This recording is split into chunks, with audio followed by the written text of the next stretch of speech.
ইচ্ছা থাকলে সব সম্ভব।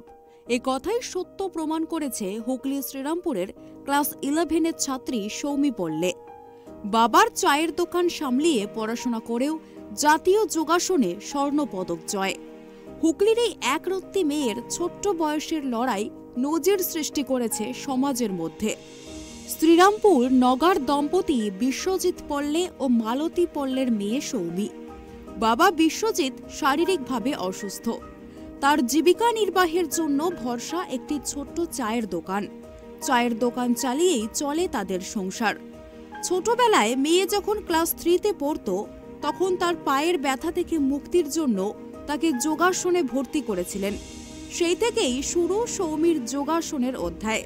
তারপর থেকেই একের পর এক সাফল্য অর্জন করে আসছে ছোট্ট সৌমি। সম্প্রতি আসামের গুয়াহাটিতে আয়োজিত জাতীয় যোগাসন প্রতিযোগিতায় প্রথম হয়ে স্বর্ণপদক নিজের নামে করেছে সে। এখন সৌমি শ্রীরামপুর রমেশচন্দ্র গার্লস স্কুলের ক্লাস 11-এর ছাত্রী। পড়াশোনা ও যোগাসনের পাশাপাশি প্রতিদিন তাকে থাকতে হয় বাবার চায়ের দোকানে, মা বাবাকে কাজে সাহায্য করার জন্য।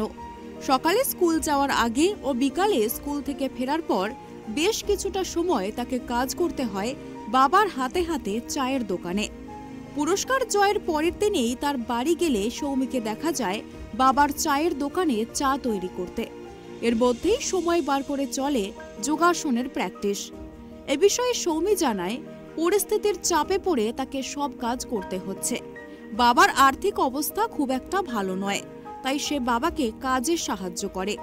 সমস্ত কাজ করেও দিনে 2 থেকে 3 ঘন্টা সে যোগাসনের অধ্যাবসায়ের জন্য অতিবাহিত করে। সৌমির স্বপ্ন আগামীতে আন্তর্জাতিক স্তরে দেশের হয়ে যোগাসনে পদক জয় করার। তবে তাদের পরিবারে যে আর্থিক সংকট, সেই দুশ্চিন্তায় তাকে বিচলিত করে তোলে।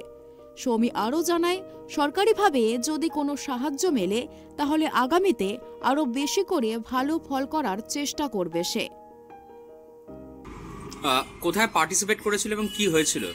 আসামের গুয়াহাটিতে ন্যাশনাল কম্পিটিশনে পার্টিসিপেট করেছিল এবং সেখানে প্রথম স্থান পেয়েছি। আচ্ছা, কবে হয়েছিল এটা? এটা 23শে নভেম্বর থেকে 26শে নভেম্বর। কিভাবে এই যোগাসনের মধ্যে আসা তোমার? প্রথমে পায়ে খুব ব্যথা ছিল, তো সেখান থেকে যোগাসনে ভর্তি হওয়া, তারপর ছোটোখাটো কম্পিটিশনে যাওয়া, তারপর জেলা স্তরে, তারপরে রাজ্য স্তরে, তারপরে ন্যাশনালে, এভাবেই ধীরে ধীরে যাওয়া। আগামীতে কি চাইছো, কি হতে? আগামীতে যোগানে এগোতে চাইছি, ইন্টারন্যাশনাল খেলতে চাইছি সুযোগ হলে। তার জন্য আর্থিক সাহায্য চাইছি সরকারের কাছ থেকে। পড়াশোনা কোন ক্লাসে করো? 11-এ পড়ছো। পড়াশোনা, যোগাসন, তার সঙ্গে বাবার চায়ের দোকানে কাজ করা, কিভাবে এইগুলো সব সামলাও একসঙ্গে এইটুকু বয়সে? চলে যাচ্ছে, কষ্ট করে সামলাতে হচ্ছে পরিস্থিতি। সৌমির বাবা বিশ্বজিৎ বলেন, মেয়ে যখন ক্লাস 3-তে পড়তো তখন পায়ে ব্যথা ছিল।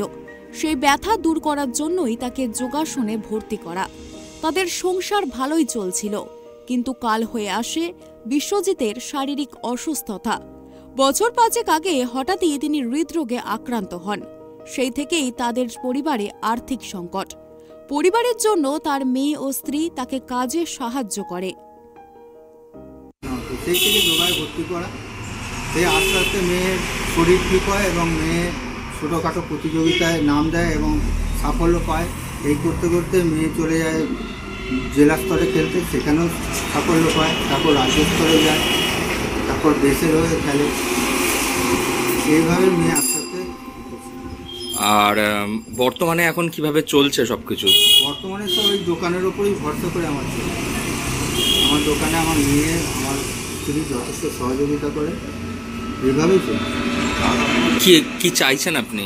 আমি চাইছি মেয়ে আরও বড় হোক, উঁচু স্তরে যাক, যাতে সরকার কিছু সহযোগিতা করে আর মেয়ে আরও উপরে উঠতে পারবে, এটাই আমার কথা। আর কি বলবো, খুব আনন্দ হচ্ছিল। ছোট মেয়েটা যেতে পারিনি, খুব কান্নাকাটি করছিল আর কি। পরীক্ষা চলছিল। কি করছে আপনার মেয়ে এখন? এখন তো পড়াশোনা করছে আর যোগাসনটা করছে। কিভাবে যোগাসনে শুরু হলো? যোগাসনে ও প্রায় 4 থেকেই করছে আর কি। তারপরে কম্পিটিশানে যাচ্ছে, চারিদিকে কম্পিটিশানে অনেক প্রাইজও এনেছে মেয়ে, খুব ভালো লাগে। আর কি বলবো, কতটা পরিশ্রম রয়েছে আপনার? মানে প্রচুরই পরিশ্রম করতে হয় সাইকেলে করে যাতায়াত করা নিয়ে। এখন এবার আমার হাতের জন্য খুব অসুবিধা হয়ে গেছে, সাইকেলে পাচ্ছি না, টোটো করে যেতে হচ্ছে। পয়সা, আর্থিক অবস্থা খুবই তো খারাপ আমাদের, চায়ের দোকান। সৌমির যোগাসনের কোচ দেবাশিস বলেন, ছোটবেলায় যখন তার কাছে ভর্তি হয়েছিল তার 1 বছরের মধ্যেই প্রথমবার প্রতিযোগিতায় অংশগ্রহণ করে। সেই থেকেই শুরু যোগাসনে পদক জয়ের পালা। সম্প্রতি জাতীয় স্তরে প্রতিযোগিতায় প্রথম হয়ে স্বর্ণপদক জয় করেছে। আগামীতে আন্তর্জাতিক স্তরেও ভালো ফলাফল করবে সৌমি, এমনটাই আশাবাদী তার কোচ। শুরু বলতে মোটামুটি 8 বছর আগে ওর এক পায়ের যন্ত্রণা নিয়ে এসেছিলো।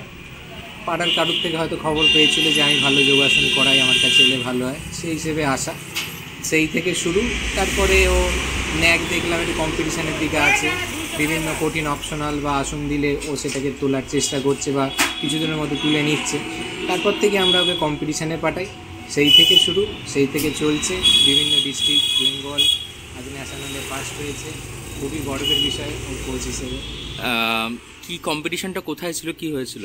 কম্পিটিশানটা হচ্ছে 48 sub junior and junior national yoga sports championship হয়েছিল ডিটিপিআর ইনডোর স্টেডিয়াম, আসাম, গুয়াহাটিতে। Organised by Assam yoga association under the association of yoga federation of India. সৌমির সাফল্যে খুশি তার পরিবার ও আত্মীয়রা। ভবিষ্যতে আরও এগিয়ে যেতে চায় সে। হুগলি থেকে সোমনাথ ঘোষের রিপোর্ট, ট্রাইব টিভি।